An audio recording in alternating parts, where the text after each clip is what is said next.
Queridos amigos, qué alegría nuevamente estar con ustedes en su programa Diálogo Abierto. Es un privilegio el poder tener la oportunidad de cada semana estudiar la palabra de Dios. Estamos en este trimestre estudiando temas en el libro de Juan y esta semana el título es La historia de fondo, el prólogo. Así que vamos a tener sin duda un momento especial de estudio de la palabra de Dios. Y contamos con la presencia de nuestro querido pastor Carlos Chumbes, secretario ministerial de la Asociación Peruana Central Este. Pastor Carlos, bienvenido a Diálogo Abierto. Muchas gracias, Pastor Rubén. Muy buenos días, muy buen día, amigos, a todos los que están conectados. Un abrazo para todos ustedes. Es un gusto acompañarlos. Bien, gracias. Tenemos entonces, amigos, la oportunidad de saludarlos a todos los que están en contacto en este momento, no solamente aquellos que nos siguen en las redes sociales de la Facultad de Teología, sino también a quienes escuchan este programa por la Radio Nuevo Tiempo. A todos nuestros oyentes un cordial saludo y les agradecemos por su sintonía. Entonces vamos a empezar con una oración. Pastor Carlos, por favor. ¿Cómo no? Padre amoroso, bondadoso y extraordinario Señor nuestro, te damos las gracias por el don precioso de la vida y la grande y segura esperanza y salvación en Cristo Jesús. Abre, Señor, para nosotros tu preciosa iluminación, que podamos entender tu palabra, creerla y obedecerla con alegría. Gracias por estos momentos. Bendice a todos nuestros amables oyentes, que ellos disfruten el tener este contacto contigo a través de tu palabra. Te lo rogamos en el nombre del amado Jesús. Amén. Amén. Amén. Muy bien, vamos entonces a dar inicio al estudio de esta semana. Ya hemos mencionado el título, La historia de fondo, el prólogo. Es decir, vamos a leer, comentar, reflexionar acerca de los primeros versículos del Evangelio según San Juan. Entonces vamos a leer de Juan capítulo 1, versículos 1 hasta el 5. Pastor, por favor. ¿Cómo no? La palabra de Dios dice lo siguiente: en el principio era el Verbo, y el Verbo estaba con Dios, y el Verbo era Dios. Este estaba en el principio con Dios. Todas las cosas por medio de Él fueron hechas, y sin Él nada de lo que ha sido hecho fue hecho. En Él estaba la vida, y la vida era la luz de los hombres. La luz resplandece en las tinieblas, y las tinieblas no la dominaron. Bueno, gracias. La verdad es que cuando nosotros leemos estos versículos, se está hablando acerca del ministerio de Cristo, de la naturaleza de Cristo. Son versículos claves para el estudio de lo que en teología llamamos la cristología, ¿no? Exactamente. Es decir, aquí se habla acerca de temas fundamentales de la fe cristiana. Pastor, por ejemplo, si vamos a la primera parte, en el principio era el Verbo, y el Verbo estaba con Dios, y el Verbo era Dios. Ahí hay tres afirmaciones claves de la naturaleza de Cristo. La primera parte dice, en el principio era el Verbo. ¿Cuál es la verdad que Juan quiere compartir con esta primera declaración? Bien, este pasaje me remonta, creo que a todos los oyentes, a Génesis 1:1, cuando dice la palabra de Dios, Dios en su plan creador da órdenes, sea la luz, y fue la luz. Y cada una de sus palabras, la palabra es verbo, ¿no? Entonces es acción. Aquí vemos al Señor en su función creadora. Y Juan, que ya es un teólogo muy maduro, digamos, en su época, porque él no escribió inmediatamente el Evangelio, sino pasaron años de reflexión, de comunión con Dios. Sí. Entonces, él aquí destaca una preciosa verdad que para nosotros es muy gratificante. En el principio era el verbo y el verbo estaba con Dios, la palabra, el poder de la palabra. Acá hay una analogía porque también se nota esto en el libro de Proverbios cuando se habla de la sabiduría, ¿no? La sabiduría estaba con Dios desde el comienzo y aquí encontramos la palabra desde el comienzo y el poder de la palabra. Por él fueron hechos todas las cosas. Entonces aquí encontramos a un Dios que por su poder, su palabra, su naturaleza, hace posible la existencia. Entonces Juan nos está señalando un punto de inicio para que los lectores, que fueron los del primer siglo, y nosotros, y a través de los siglos, podamos entender que Dios da un origen donde Él es el protagonista de todo lo existente. Es interesante este paralelo porque allí en Génesis capítulo 1, versículo 1 dice, en el principio creó Dios los cielos y la tierra. Y ahí viene Juan y entonces él dice, en el principio Era el verbo. era el verbo. Cuando vamos al relato de Génesis, exactamente se muestra eso, que cada acto de creador de Dios es precedido por una declaración, por una palabra, sea la luz. Y entonces la luz es. Hágase el firmamento. Hágase el firmamento, sepárese, y todo empieza a cumplir la voluntad de Dios. Así que podemos decir que, de alguna manera, también, cuando se habla acerca de esto, Jesús estuvo presente en el momento de la creación. Eso, pastor. Y hasta fue el agente activo de la creación, porque ¿Sí? La palabra es el agente activo de la creación, ¿no? Así es. En el versículo 3 dice, todas las cosas por medio de Él fueron hechas, y sin Él nada de lo que ha sido hecho fue hecho. Así, entonces esto trae destruye un concepto que algunas personas tienen cuando dicen que Jesús es un Dios menor, o es un Dios pequeño. O un Dios creado. Un Dios creado, que ya ahí prácticamente es una contradicción con el concepto de Dios, ¿no? O es Dios o es creado, pero no puede ser las dos cosas al mismo tiempo, ¿no? En efecto, ¿no? ¿No? Esas son una de las incongruencias en el pensamiento humano. Sí. Cuando nosotros filosofamos, nos equivocamos. Cuando estamos dispuestos a recibir la revelación de Dios, podemos crecer en los conceptos. Y eso es lo que nos permite la palabra del Señor. Sí. Hay un detalle, pastor, que quiero destacar y que sin duda va a notarse permanentemente en los próximos estudios. Jesús, cuando estuvo en esta tierra, su palabra de un poder extraordinario para sanar leprosos, ciegos, hacer correr a cojos, liberar a los mancos de sus enfermedades, liberar a las personas de los demonios. Su palabra, solo la palabra tenía poder aquí.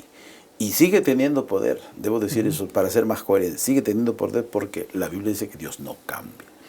Entonces acá tenemos un Cristo que se nos presenta en la creación, en el plan de redención, y también sabemos que por su palabra serán cielos nuevos y tierra nueva. Bueno, a ver, desmenucemos un poco este primer versículo. En la primera parte dice, en el principio creó Dios los cielos. En el principio era el verbo, estoy refiriendo a Sí. Y el verbo era con Dios y el verbo era Dios. Primera parte, en el principio era el verbo. Aquí Juan está hablando acerca de la preexistencia de Cristo. Así es. O sea, en el principio no es que se originó el verbo. En el principio el verbo ya estaba y estaba actuando. Era el verbo. Era el verbo, en el principio era el verbo. Siempre estuvo. Sí. Y por otro lado viene la segunda frase, y el verbo estaba con Dios. Esto nos da la idea de que el verbo y Dios el Padre son personas diferentes. Así es. ¿No? Esto es coexistentes. Sí, y coexistentes. Estaba con Dios. O sea, aquí se afirma la personalidad divina del verbo, que es una persona diferente al Padre. Así es. Porque el verbo estaba con Dios, ¿no? Entonces son diferentes, ¿no? Aquí se nos habla de que están juntos. Sí.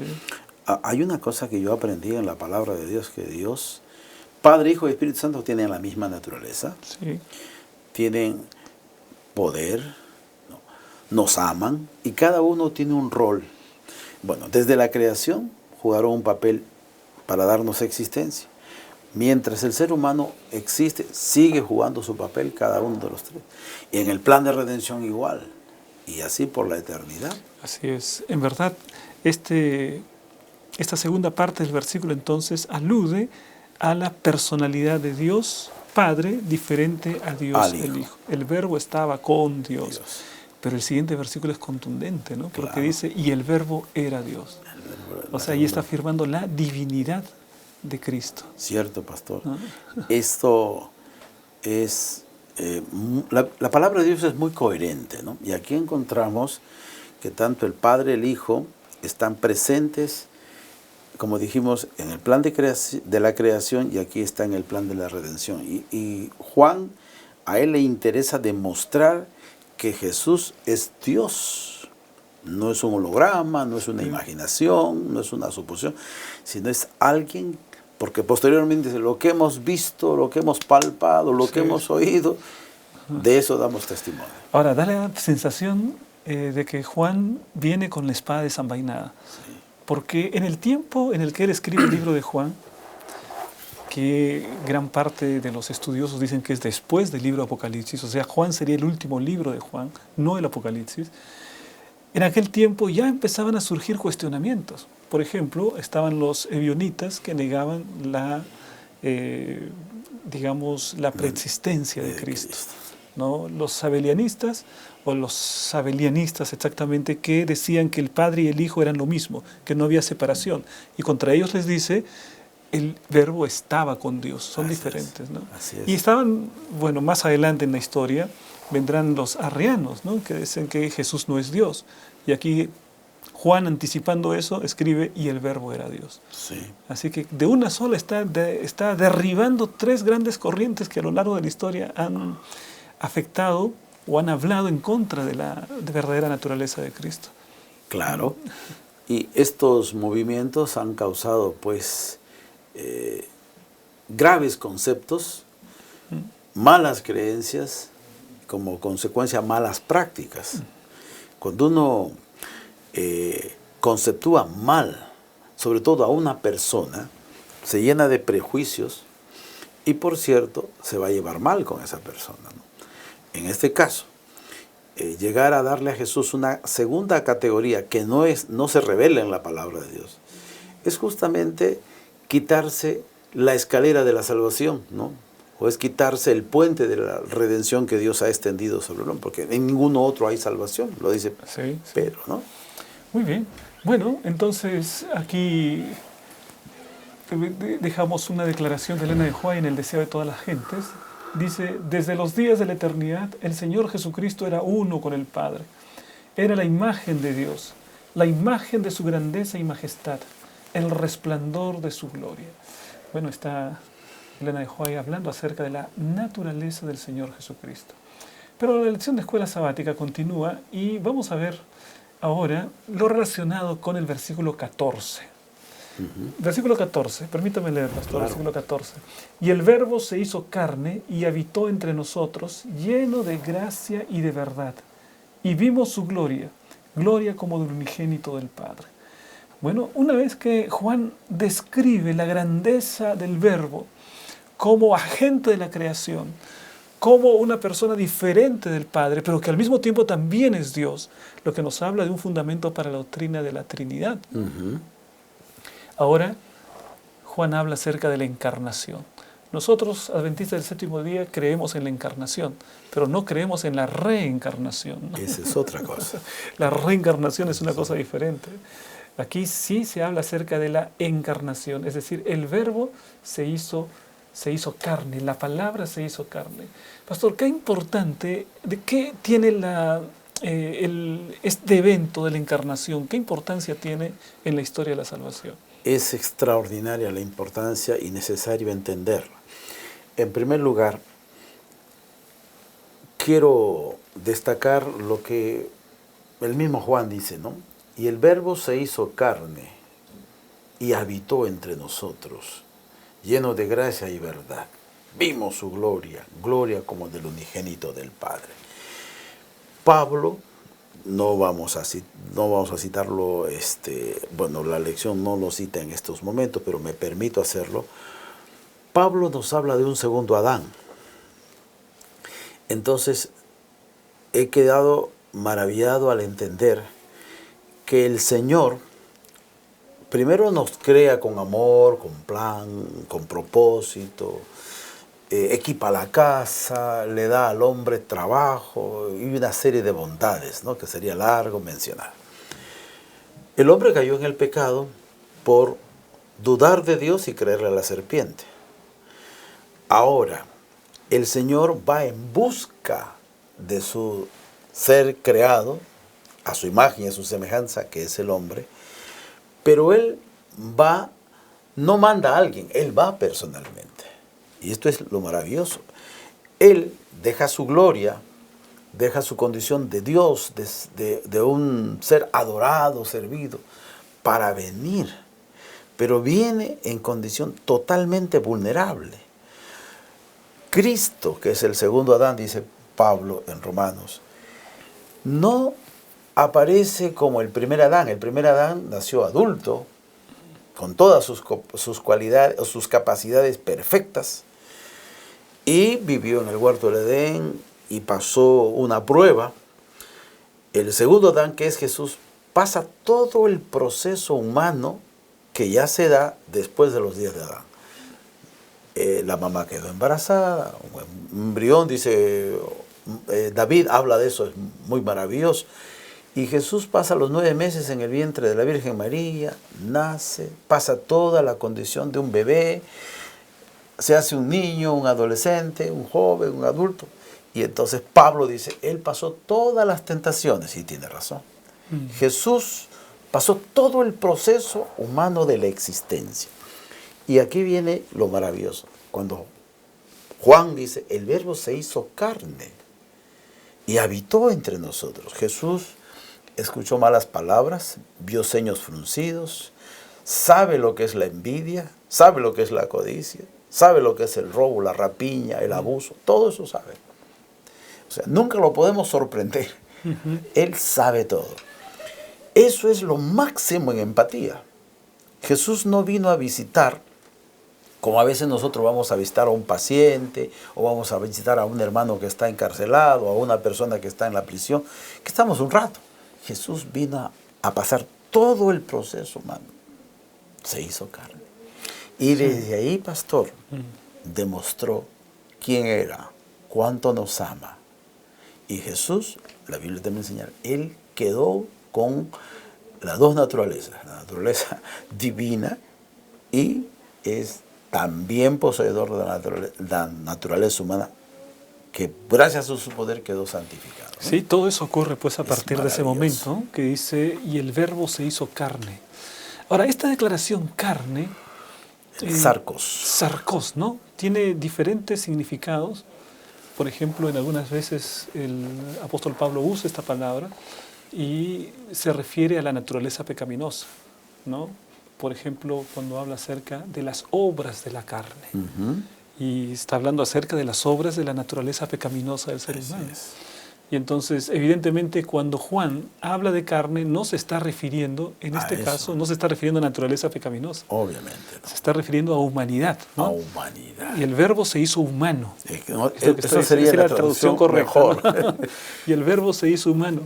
Entonces, jamás se podría pensar que Jesús, digamos, asume la naturaleza pecaminosa del hombre, sino que se hace hombre, pero Él tiene esa victoria sobre el pecado, porque Él tiene una plena, ¿qué puedo decir?, del Padre, una plena dependencia de su Padre, porque aprende en su vida humana a caminar al lado de Dios en plena comunión con Él. Así es.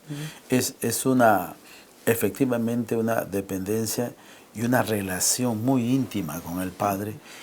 Para Él, el Padre era lo mejor, lo más importante, lo prioritario, que cualquier otra cosa temporal, humana, ¿no? Y de paso es lo que tenemos que aprender, ¿no? Sí, si hay algo que el hombre quiere hacer es tener independencia, ¿no? Vivir su vida de manera independiente. Sí. Y sin tener que dar cuenta nada a nadie. Así es, ¿no? Forma parte de la naturaleza humana. Queremos hacer nuestra voluntad. Y sin embargo, Jesús, que tiene naturaleza divina, que viene en la perfección absoluta de la naturaleza divina, Él depende del Padre. Depende. Quiere Yo y mi tener una Padre comunión, una cosa somos, ¿no? Él voluntariamente se somete al Así Padre. es. La palabra de Dios en el libro de Filipenses nos habla acerca de que Él se despoja de ciertas Así mismo, cualidades, sí. ¿no? Para venir a este mundo. Sí, ahí dice, pues, creo que está pensando en Filipenses 2, ¿sí? ¿no? Cuando Pablo dice, él se anonadó, ¿no?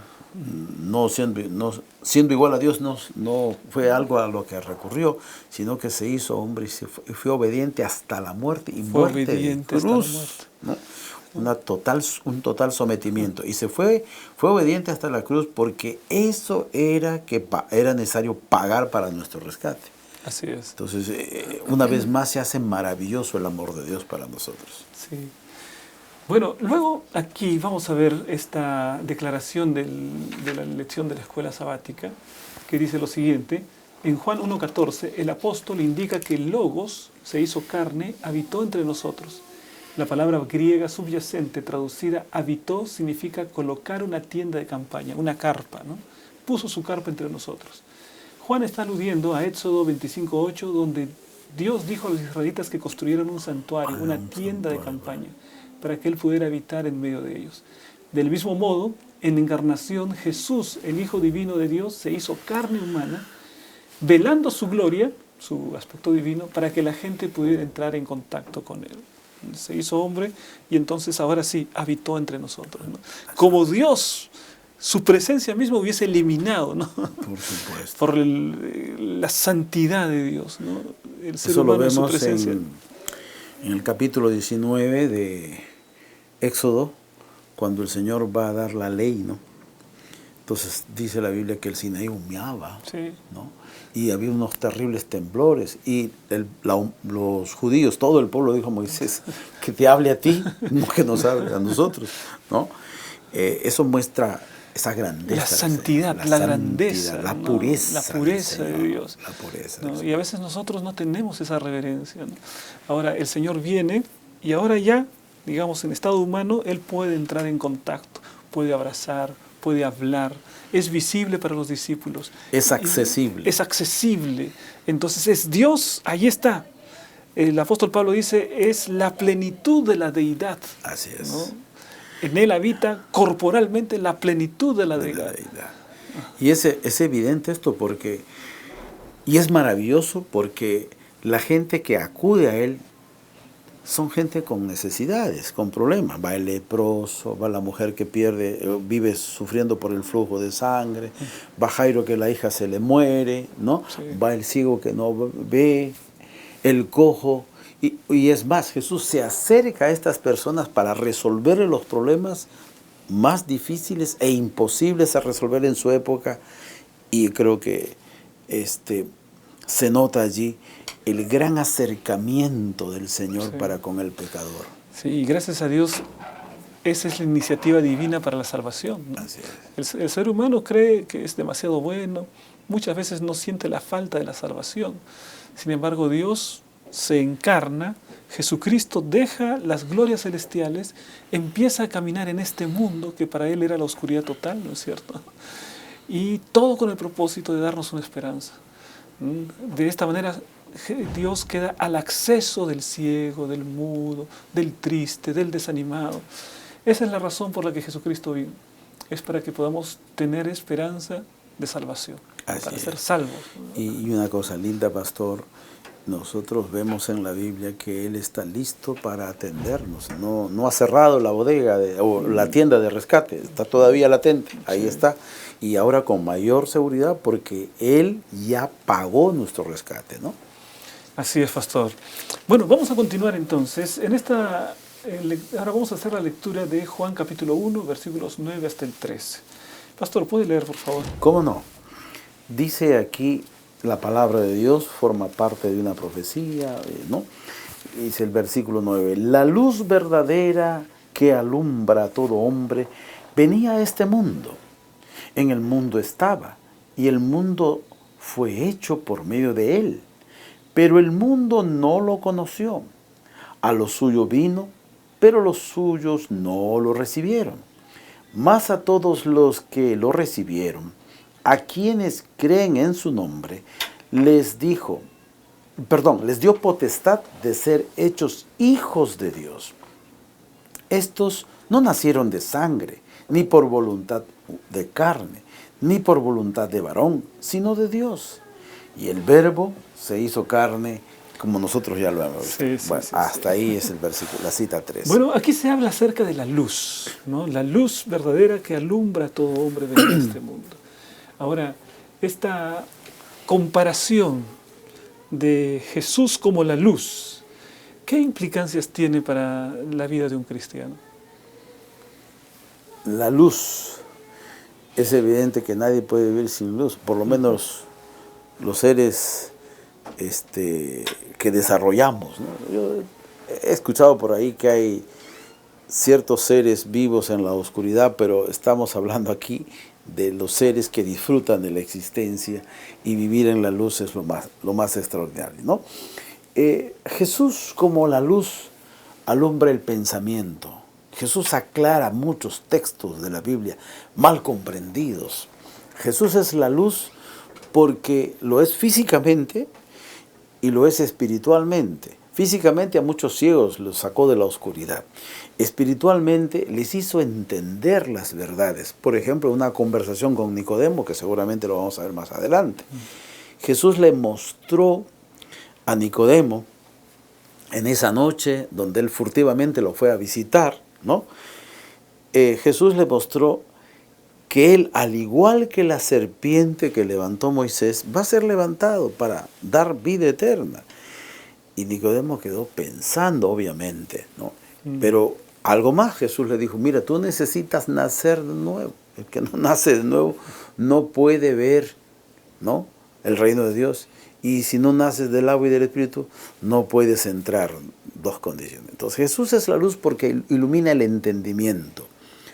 Hace comprender lo que nosotros, los seres humanos, tenemos un concepto errado. Muchas veces hemos pensado mal de Dios, en el sentido que equivocamos sus enseñanzas. Las ponemos en práctica equivocadamente. Pero cuando nos detenemos a mirar la luz que nos ha dado Cristo, entonces nuestros conceptos, nuestro entendimiento de Dios es mejor. Y ahí está la gloria, pastor. Sí. Estoy recordando cuando dice el Señor en Jeremías 9, 23 y 24, no se alegre el sabio en su sabiduría, ni el rico en su riqueza, ni el fuerte en su fortaleza, sino alabes en conocerme, ¿no?, en entenderme, qué es lo que quiero. Yo amo la misericordia, la justicia.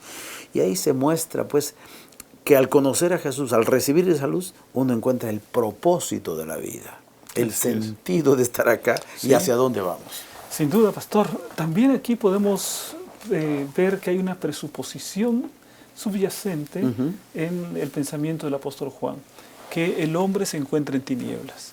O sea, porque la única manera de valorar la luz, ¿no es cierto?, es estando nosotros en tinieblas. Y estamos en tinieblas en razón del pecado. Estamos en tinieblas por razones de orden moral, razones de orden espiritual, razones de orden cognitivo, no conocemos el futuro. Y como consecuencia de orden relacional. De orden relacional, ¿no? No sabemos diferenciar entre lo que es bueno y lo que es malo, porque este mundo a lo bueno le llama malo y a lo malo le llama bueno, y difunde un estilo de vida contrario a la palabra de Dios. Así que estamos en oscuridad total.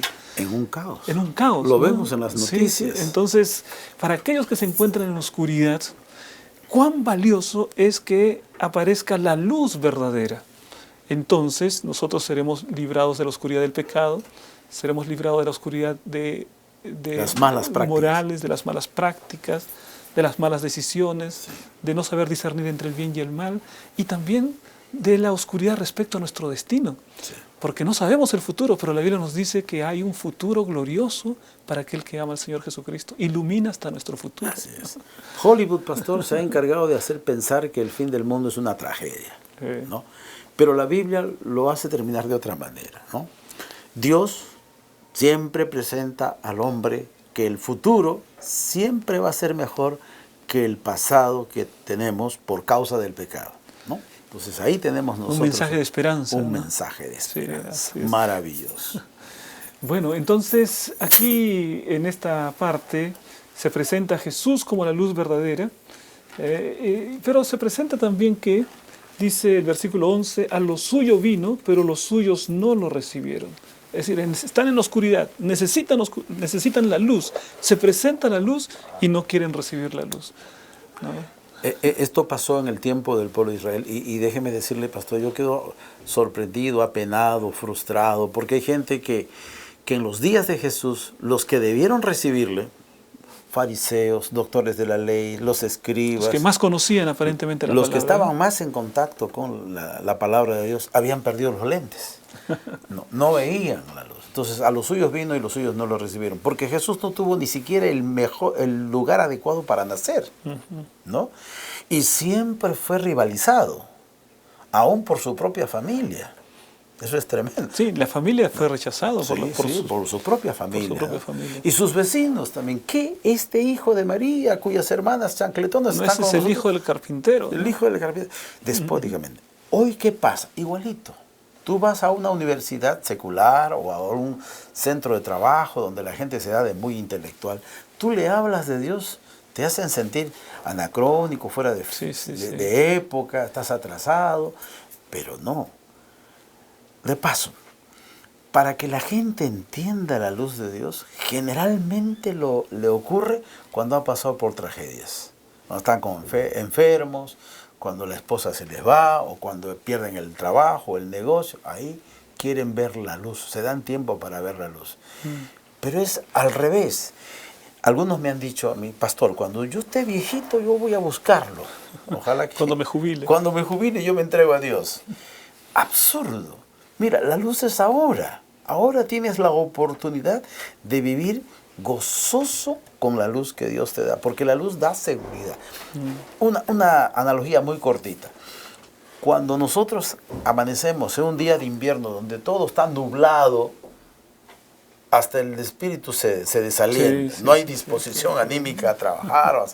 Pero cuando hay un día soleado, sale el sol resplandeciente y todas las áreas donde vemos están iluminadas, qué ganas de hacer las cosas. Sí. Bueno, Jesús nos enseña a disfrutar la existencia esta y prepararnos de manera efectiva para ese reino glorioso que está. Si la luz está presente, es como tener un día luminoso siempre, ¿no? Ahora, se menciona así esta declaración en el que hubo un grupo que no lo recibió, que justo fueron quienes tenían que recibirlo primero, pero se menciona también en la última parte los que sí lo reciben, las bendiciones que experimentan. Dice aquí, mas a todos los que lo recibieron, a quienes creen en su nombre, ahí viene la consecuencia, les dio potestad de ser hechos hijos de Dios. O sea, hay un grupo que no lo recibe, que es lo suyo. O sea, quienes tenían que recibirlo primero son los que no lo reciben. Pero hay otro grupo que se menciona aquí, que lo reciben, creen en su nombre, y el Señor entonces le da potestad de ser ahora hijos de Dios, ¿no? En primera instancia eso se cumplió con los samaritanos. Sí. Entre judíos y samaritanos no se podían ver. Si un judío quería insultar a otro judío samaritano, ya era un insulto de alto nivel, ¿no? Pero fueron varios samaritanos que aceptaron a Jesús. Y cuando Jesús cuenta lo que significa la misericordia práctica, Él contó la historia del buen samaritano, sí, ¿no? Mostrando, allá hay algo lindo, pastor, que aprender. Esta gente de Samaria, con poca luz, recibió al Salvador. Los otros estaban tan llenos de luz y enceguecidos, no se daban cuenta, ¿no? Sí. Y de paso, nosotros también de eso nos tenemos que cuidar. A veces tenemos mucho conocimiento teórico de la verdad, pero en la praxis dejamos de ser amorosos, educados, respetuosos, leales, cumplidores con los compromisos económicos, atentos con la esposa, con los hijos, con los compañeros de trabajo. ¿Y qué pasó con la luz tan bonita que conoce? Y Jesús se lo dijo a los fariseos, ¿no? Estos dice, hablan bien, y Jesús le dijo a los discípulos, aprendan, ¿no? Estos hablan bien, pero hacen mal. Estoy parafraseando un término que los que conocen la Biblia saben. Y Jesús inclusive un día le dice a sus discípulos, aprended de los judíos, ¿no? O de los fariseos, pero no sean como ellos. Entonces, se conoce la verdad, pero la verdad exige praxis. O sea, no basta únicamente el tener la luz, ¿no? sino que hay que actuar de acuerdo a la luz, ¿no? Sí, Porque podemos estar de espaldas a la luz, y si uno está de espaldas a la luz, lo Solo único que ve es su sombra. Sombra, es cierto. Eso pasó con muchos aquí. Así es. Bueno, continuamos. Aquí hay otros temas que debemos revisar. En Juan capítulo 3, versículos 16 al 21. Aquí encontramos la conversación de Jesús con Nicodemo y vemos el contexto en el que se dio el versículo más importante de la Biblia, que es Juan 3:16, describe el plan de la salvación, ¿no? Sí. Entonces, el primero que escuchó esta declaración fue Nicodemo. Así que, pastor, vamos a leer. Face to face. Face to face, ¿no? Una entrevista personal. A ver, dice aquí: de tal manera amó Dios al mundo que ha dado a su Hijo unigénito para que todo aquel que en Él cree no se pierda, mas tenga vida eterna. Dios no envió a su Hijo al mundo para condenar al mundo, sino para que el mundo sea salvo por Él. El que en Él cree no es condenado, pero el que no cree ya ha sido condenado, porque no ha creído en el nombre del unigénito Hijo de Dios. Y esta es la condenación. La luz vino al mundo, pero los hombres amaron más las tinieblas que la luz, porque sus obras eran malas. Pues todo aquel que hace lo malo detesta la luz, y no viene a la luz, para que sus obras no sean puestas al descubierto.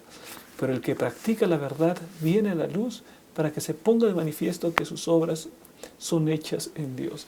Hay varios contrastes que aparecen en esta lectura, ¿no? De Jesús. Está hablando acerca de los que reciben la luz, de los que no, los que rechazan, los que no la reciben, los que creen y los que no creen, porque dice para que todo aquel que en Él cree tenga vida eterna. Y después más adelante dice el que cree en el Hijo de Dios, pero también dice el que no cree en el Hijo de Dios, y ahí están las consecuencias, ¿no? Sí, ya ha sido condenado, dice, ¿no? Entonces, aquí entendemos la diferencia que hay entre el creer y el no creer. Esta repetición de creer o no creer, ¿qué importancia tiene? ¿Y cuál es el significado verdadero de creer? Bien, pastor. Primero hay que recordar que Jesús está hablando con Nicodemo, un doctor de la ley, un estudioso de la ley, un conocedor de las Escrituras.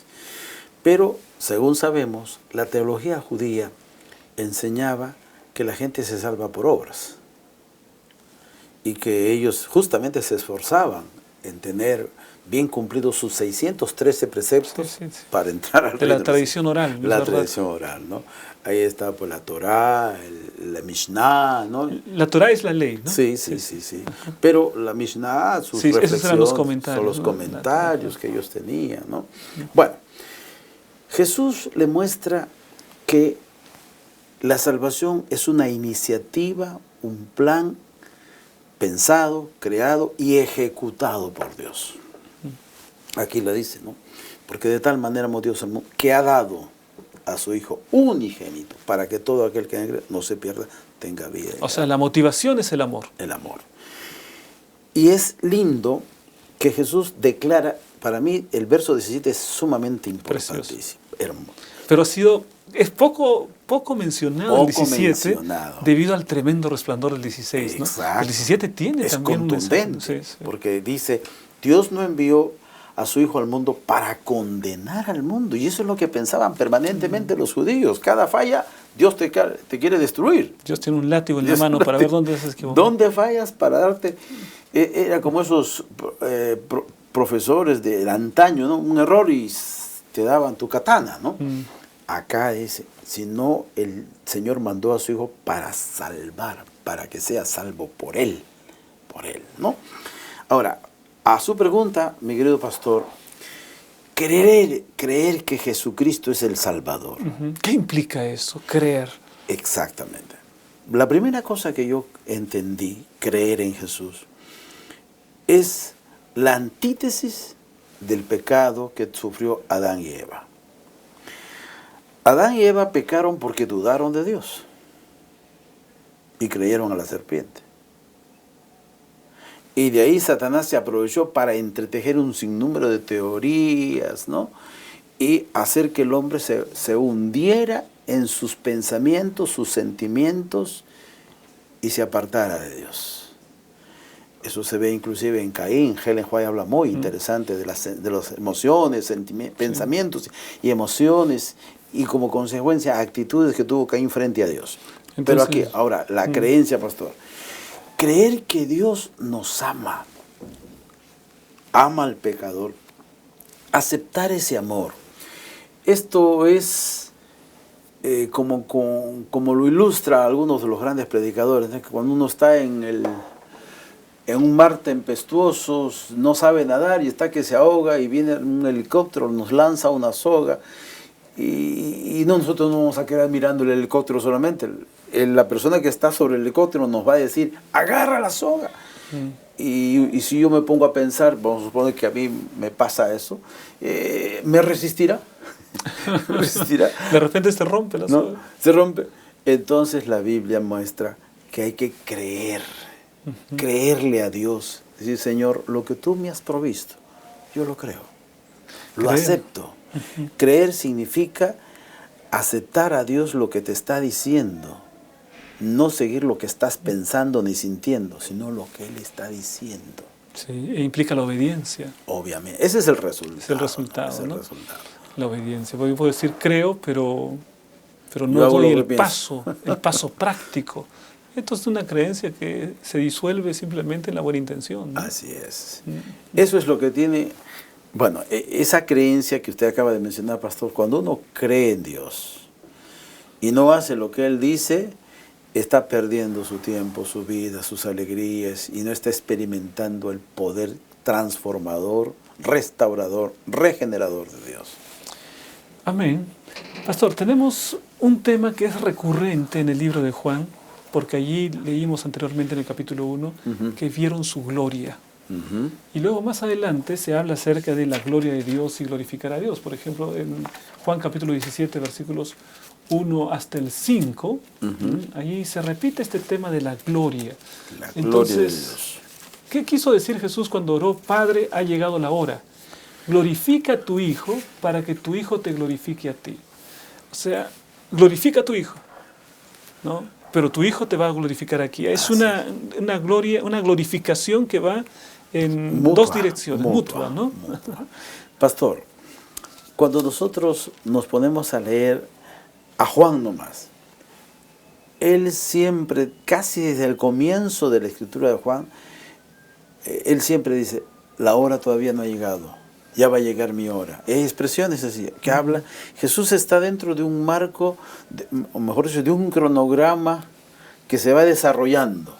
En alguna ocasión lo querían apedrear, no lo apedreó porque no había llegado su hora. Entonces, ¿a qué se refiere con eso de la hora? En el momento en que usted acaba de leer, ¿no? Sí. Ha llegado la hora. Jesús dice, ha llegado la hora, ¿no? O la hora ha llegado. Glorifica a tu Hijo para que también tu Hijo te glorifique. Y en el griego hay dos palabritas que la lección las cita, ¿no? Una es doxa, brillo, esplendor, fama, honor.